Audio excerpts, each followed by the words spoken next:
Salam Bapak Ibu yang terkasih dalam Kristus Yesus. Kita jumpa lagi dalam Minggu 8 setelah Trinitatis pada hari ini. Sebelum kita mendengarkan firman Tuhan, kita bersatu dalam doa. Damai sejahtera Allah yang melampaui segala akal dan pikiran, itulah yang memelihara hati dan pikiran di dalam Kristus Yesus Tuhan kita. Amin. Saudara terkasih, pada hari ini firman Tuhan akan diambil dari Keluaran 23 ayat 1 sampai ayat 9. Demikian firman Tuhan. Peraturan tentang hak-hak manusia. Janganlah engkau menyebarkan kabar bohong. Janganlah engkau membantu orang yang bersalah dengan menjadi saksi yang tidak benar. Janganlah engkau turut-turut kebanyakan orang melakukan kejahatan, dan dalam memberikan kesaksian mengenai sesuatu perkara, janganlah engkau turut-turut kebanyakan orang membelokkan hukum. Juga janganlah memihak kepada orang miskin dalam perkaranya. Apabila engkau melihat lembu musuhmu atau keledainya yang sesat, maka segeralah kau kembalikan binatang itu. Apabila engkau melihat rebah keledai musuhmu karena berat bebannya, maka janganlah engkau enggan menolongnya. Haruslah engkau rela menolong dia dengan membongkar muatan keledainya. Janganlah engkau memperkosa hak orang miskin di antaramu dalam perkaranya. Haruslah kau jauhkan dirimu dari perkara dusta. Orang yang tidak bersalah dan orang yang benar tidak boleh kau bunuh, sebab aku tidak akan membenarkan orang yang bersalah. Suap janganlah kau terima, sebab suap membuat buta mata orang-orang yang melihat dan memutarbalikkan perkara orang-orang yang benar. Orang asing janganlah kamu tekan, karena kamu sendiri telah mengenal keadaan jiwa orang asing, sebab kamu pun dahulu adalah orang asing di tanah Mesir. Demikian firman Tuhan. Saudara terkasih dalam Kristus Yesus, pada hari ini firman Tuhan diberi tema melawan suap dan korupsi. Secara definisi, suap merupakan memberikan uang, barang, atau bentuk apapun dari yang bertujuan untuk pembalasan dari pemberi suap kepada penerima suap yang dilakukan untuk mengubah sikap penerima atas kepentingan si pemberi, walaupun sikap tersebut berlawanan dengan si penerima. Ketika ada orang memberi kepada yang penerima dengan tujuan agar si penerima merubah sikapnya terhadap keputusan yang akan diambil, itulah suap. Artinya si penerima akan merubah sikapnya yang berlawanan dengan hatinya karena dia sudah menerima sesuatu. Sedangkan korupsi adalah tindakan seseorang yang menyalahgunakan kepercayaan dalam suatu masalah organisasi untuk mendapatkan kepentingan. Tindak seseorang yang menyalahgunakan kepercayaan dalam suatu masalah organisasi untuk mendapat kepentingan. Korupsi sendiri diakibatkan oleh dua hal. Yang pertama adalah internal, yang kedua eksternal. Demikian juga dengan suap. Apa internalnya? Kenapa orang menerima suap dan menjadi korupsi? Yang pertama, secara internalnya adalah ketamakan, keinginan kebutuhan yang berlebihan, bukan karena kekurangan, namun ada keinginan yang berlebihan dalam dirinya. Yang kedua, gaya hidupnya. Artinya, ketika seseorang menjadi korup dan menjadi penerima suap, juga dipengaruhi oleh gaya hidupnya. Yang kedua, eksternal. Apa yang terjadi dalam eksternalnya? Faktor politik, adanya persaingan jabatan, adanya tekanan harus menerima suap tersebut, maka dia menjadi menerimanya. Yang kedua, faktor hukum. Hukum yang diskriminatif. Dan yang ketiga, faktor ekonomi, yaitu kekuasaan dihadapkan dengan kesempatan untuk menjadi kaya. Banyak orang mempergunakan kekuasaan untuk mendapat kesempatan menjadi kaya, sehingga sangat sedikit orang yang memiliki kekuasaan mencukupkan keadaannya dengan apa yang diterimanya.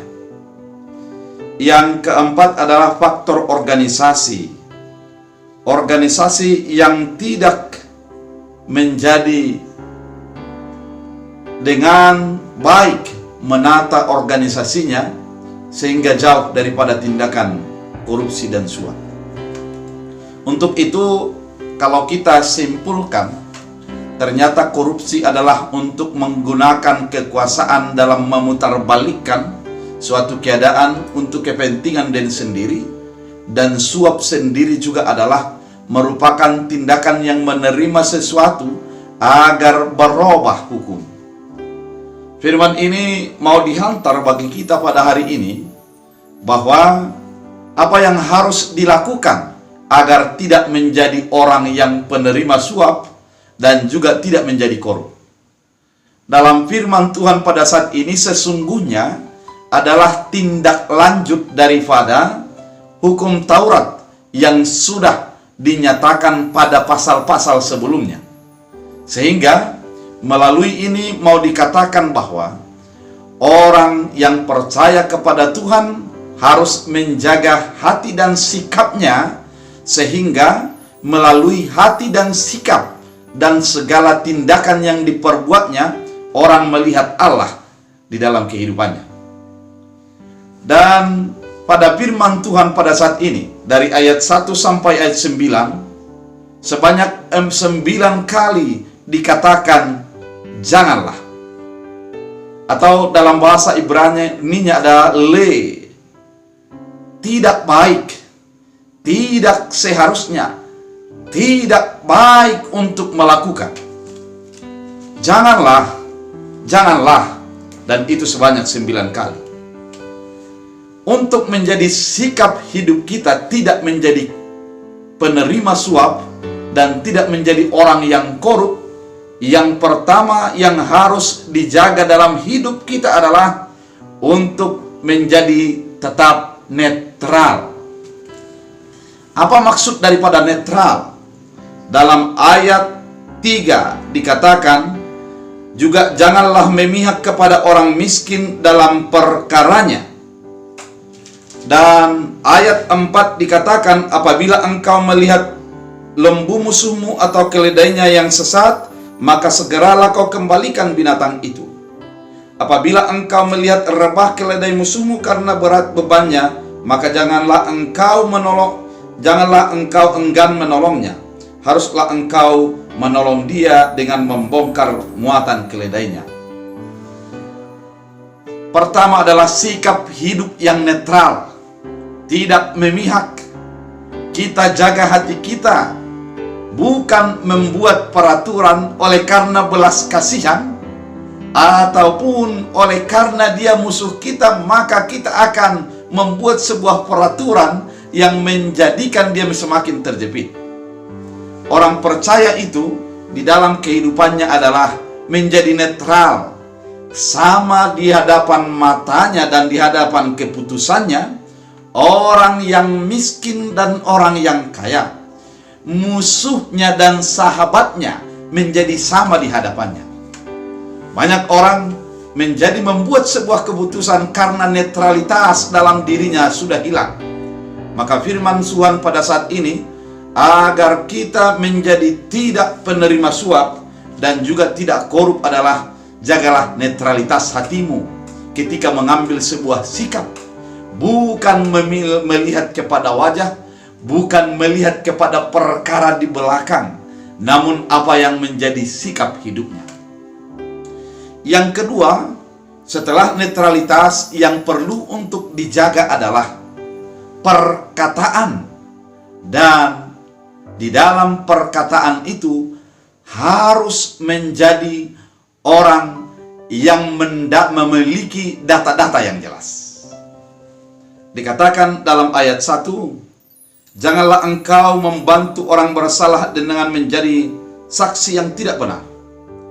Janganlah engkau turut kebanyakan orang melakukan kejahatan dalam memberikan kesaksian mengenai suatu perkara.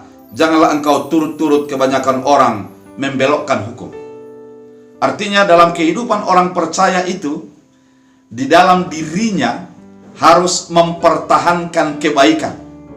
Perkataannya tidak menjadi yang diputuskan berdasarkan kata orang, namun berdasarkan fakta yang terjadi. Orang yang menjadi penerima suap, ternyata dia mau dibelokkan hatinya oleh karena sesuatu yang sudah diterimanya. Orang yang menjadi korupsi adalah dia dibolokkan oleh karena ada sesuatu keinginan yang menjadi searah dengan apa yang terjadi di dalam mengambil keputusannya.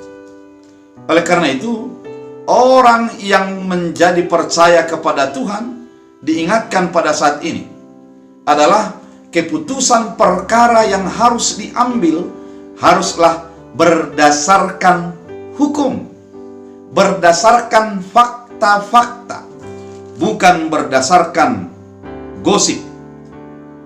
Di dalam ayat 7 sangat jelas dikatakan, haruslah kau jauhkan dirimu dari perkara dusta, orang tidak bersalah dan orang benar tidak boleh kau bunuh, sebab aku tidak akan membenarkan orang yang bersalah. Artinya perkara dusta itu harus dijauhkan dari diri kita. Kejujuran dalam perkataan, kejujuran dalam bersikap, itulah yang dinyatakan dalam firman Tuhan pada saat ini. Ketika kita jujur di dalam berkata dan mengutamakan hukum, ketika kita jujur dalam bersikap, di sanalah kelihatan integritas seorang percaya dalam kehidupannya. Dan yang ketiga, dalam firman Tuhan, janganlah engkau memperkosa hak orang miskin di antaramu dalam perkaranya. Dan ayat 8, suap janganlah kau terima, sebab suap membuat buta mata orang yang melihat dan membalikkan perkara orang-orang yang benar. Artinya, di dalam kehidupan orang percaya, keputusannya bukan ditentukan oleh orang yang dekat dengan dia atau orang yang jauh dengan dia. Bukan ditentukan oleh selera kepribadiannya, tapi harus ditentukan oleh kebenaran yang terjadi. Ini merupakan sesuatu tantangan bagi orang percaya. Di dalam sikap sehari-hari, orang yang percaya kepada Tuhan harus tetap menjaga dirinya untuk tidak dikuasai oleh materi, oleh kekuasaan yang diterimanya. Kekuasaan hanyalah sementara, dan uang itu hanya sekilas saja. Namun integritas kehidupan akan menjadi dikenang sepanjang masa. Kekuasaan sementara dan materi hanya berjalan sementara saja, tapi integritas merupakan yang akan dikenang sepanjang masa. Oleh karena itu, harus menjauhkan dirinya dari dan pikirannya dari sebuah sikap yang membelokkan perkara. Ada orang yang menjadi membelokkan perkara karena tidak mendapatkan sesuatu. Tapi sebagai orang percaya, pertahankan kebenaran bukan oleh karena tekanan, bukan oleh karena suapan, ataupun kebutuhan kita sudah dipenuhi, namun berdasarkan kebenaran tersebut. Dan di dalam ayat 9 dikatakan bahwa apabila kita mau menjadi orang yang tidak penerima suap dan tidak korup, haruslah tetap menjaga netralitas dalam hidup kita. Dikatakan orang asing janganlah kamu tekan, karena kamu sendiri telah mengenal keadaan jiwa orang asing, sebab kamu pun adalah orang asing. Artinya dalam kehidupan orang percaya, dia harus menyadari keputusan yang diambilnya merupakan cerminan dirinya sendiri, cerminan kehidupan sendiri, di mana ada kalanya kita juga dihadapkan dengan hal yang sama. Bagaimana perasaan kita apabila orang membalikkan fakta terhadap apa yang akan diputuskan. Namun kita akan merasa berbahagia dalam kehidupan kita ketika sebuah perkara diputuskan dan berdasarkan kebenaran yang sesungguhnya. Saudara terkasih dalam Kristus Yesus, pada saat ini diingatkan agar tidak menerima suap dan korupsi. Keadaan kehidupan akan menjadi terbalik apabila para pengambil keputusan itu adalah orang yang penerima suap dan korupsi. Namun keadaan akan semakin lebih baik apabila orang-orang yang pengambil kebijakan dalam hidupnya tidak dipengaruhi oleh materi, tidak dipengaruhi oleh orang-orang di sekitarnya dan keinginannya sendiri, namun dipengaruhi oleh kebenaran. Saudara terkasih dalam Kristus Yesus, pada saat ini kita diingatkan agar tetap netral, tetap melakukan kebaikan-kebaikan, dan menyatakan identitas diri kita sebagai orang yang percaya kepada Tuhan dengan tidak menjadi korup dan tidak penerima suap. Saudara terkasih, tetap jaga eksistensi diri, tetap jaga diri dan iman sendiri agar kebaikan menjadi semakin nyata dalam kehidupan kita. Oleh karena itu, mari untuk menjadi tidak orang yang penerima suap dan tidak menjadi orang yang korup. Tuhan Yesus memberkati, kita bersatu dalam doa.